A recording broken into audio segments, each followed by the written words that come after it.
Hey you guys, I'm here with exercise video number 3 from my series 4 Weeks of Fitness. If you haven't been following along, this series is for a small group of people that I am having participate at my place of employment, and it's limited in size due to our space availability, but this video series allows you guys to participate with us, and for those of you who are already in the group, you can reference back to this for the exercises we did, repeat them, and be able to do them effectively on your own.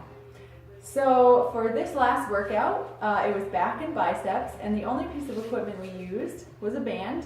We actually used yellow bands, which are one of the thinnest, which makes it the easiest, but it's a good starting point. This is what I have at home, so I'm going to use the green. It's a little harder, a little thicker, so you can order them online, Amazon, or maybe at one of your local sporting goods stores. This one obviously is a TheraBand, so it doesn't have handles, but you can also get tubing that has handles. You can use dumbbells or barbells, or whatever equipment you have to do some of these exercises. But we did a warm-up first, so just like our chest and triceps video, if you've seen that, the warm-up is similar. So we did arm circles. We went forward, backward, at least 10 of each, small circles, big circles, getting the arms nice and warmed up. We did crossovers, so swinging your arms forward and back as far as you can. Again, we did at least like 10 of each. Up and over, in front of you and over, I should say. So just getting the blood flowing and the muscles warmed up. We also then took our band, which you can use anything for this, like a belt or a towel or a shirt or a broomstick or a cane. And if you have more flexibility in your shoulders, then you can probably hold closer. If you have less flexibility, you're going to hold further away, and it's nice with the band because it stretches. We're going to go up and over, trying to keep your head still, so don't reach your head forward when you do this. You want to keep your neck in line with the rest of your spine. So we did those as well for a warm-up. We all felt pretty warmed up after that, and we were using fairly easy bands, so it's not like we were jumping into any heavy weights. So the first thing that we did was a bent over row. So we stepped on our band, and I'm going to put my feet close together because this resistance band is a little tougher to use. If you have an easier band, you can put your feet further apart for greater resistance. So you're going to bend a little bit at the knees, but mostly at the hips, because you want to be bent over as much as possible while maintaining the natural curve in your back. And you're going to pull your elbows up to the ceiling, keeping them close to your sides. Close to your sides. So you never want to round your back, and you don't want to bend too much, but you just want to push the hips back and pull those elbows close to your body and up to the ceiling, keeping your neck also in line with the rest of your spine, so you don't want to be way up like this, and you don't want your head way down. So we did, with our resistance band, about 20 of those. Some people did more, some people did less. This band, I might not do that many because it's a little tougher. So then we did a bicep curl. So same thing, you're going to step on your band. And for this one, we did our palms up. So from our shoulder to our elbow, we kept that part of our arm nice and still, and we only moved at the elbow.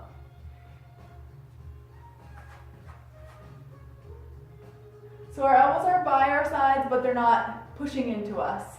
They're not away from our sides. They're right next to our sides, keeping our wrists strong, not letting our arms come way up like this, and not bringing them back like this. So again, from your shoulder to your elbow, that part of your arm stays still, right on your side. Whew, I'm getting tired already.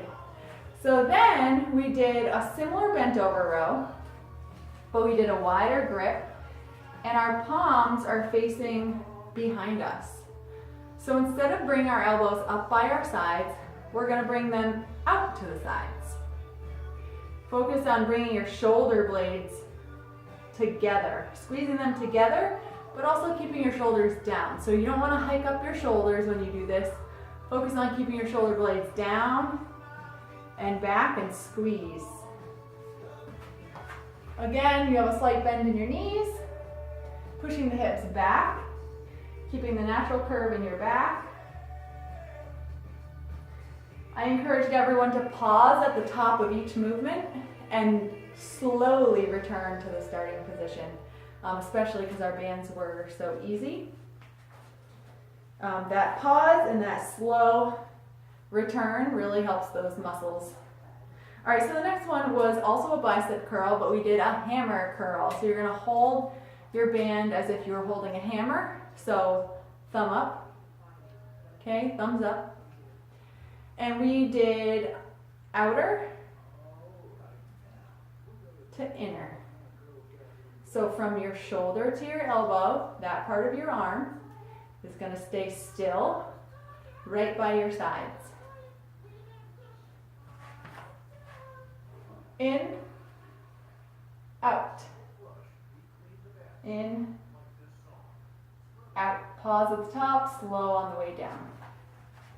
We then did good mornings. So these, if you have a longer band and it attaches, so some bands just are a loop and they go all the way around, or if you have a long enough band, you can tie it in a knot and strap it up and over around your shoulders. This one's not long enough, and our bands in our group were not either, so we held our bands up by our shoulders. So you're going to keep your hands close to your chest or shoulders. You're going to keep a slight bend in your knees, but not bend them anymore. And you're going to push back from the hips and extend up. Okay? So let me get a better grip. Push back and up. So this is getting a nice stretch through your back, also your glutes and your hamstrings. So really you're just pushing your hips and butt back to bend over as far as you can while maintaining a neutral back. Extend up and really squeeze your glutes at the top. So those are usually better if you have a barbell or something that you can put up and over on your shoulders like this, a weight. So the weight is at the end of your lever, which would be up here. So those are our exercises. We went through those a few times, and at the end we had a challenge. So I challenge you all to partake in this. This was a holding position as well, like our other challenges. It was a Superman. So basically you're lying on your stomach and you're going to extend your arms above your head, thumbs are pointing to the ceiling, and we're going to lift our upper body and our legs off the floor. So it'll look like this.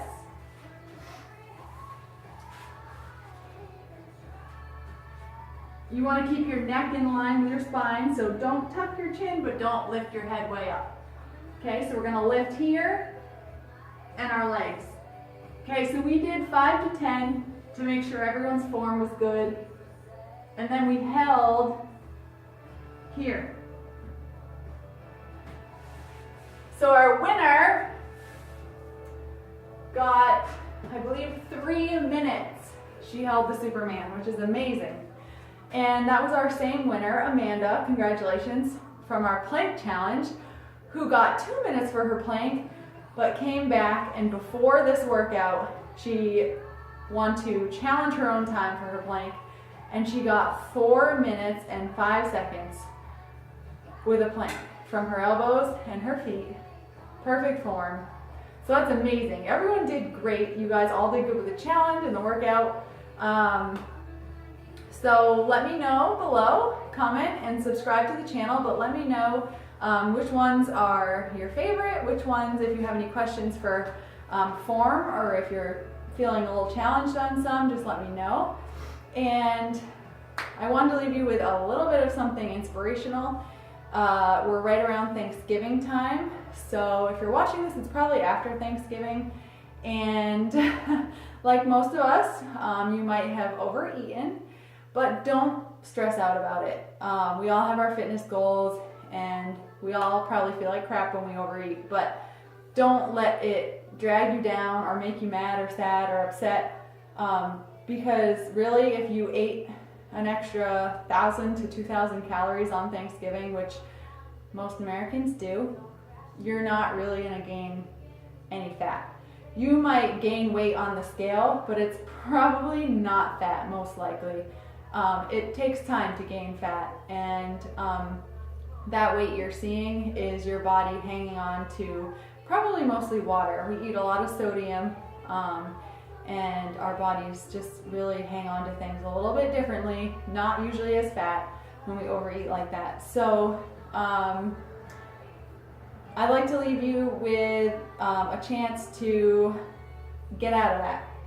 And it's easy because your next meal can be different. So if you overate, you can get right back on to where you were, right back on track with your next meal. And maybe the day after Thanksgiving and the day after that, you kind of stayed in that binge mode of eating a little too much. Don't stress out, okay? Your next meal can be your next best meal. So hopefully this is helpful, and please subscribe to my channel so you can be notified of when more videos come up, and like this video if you liked it, and comment below. Thanks guys, have an awesome day.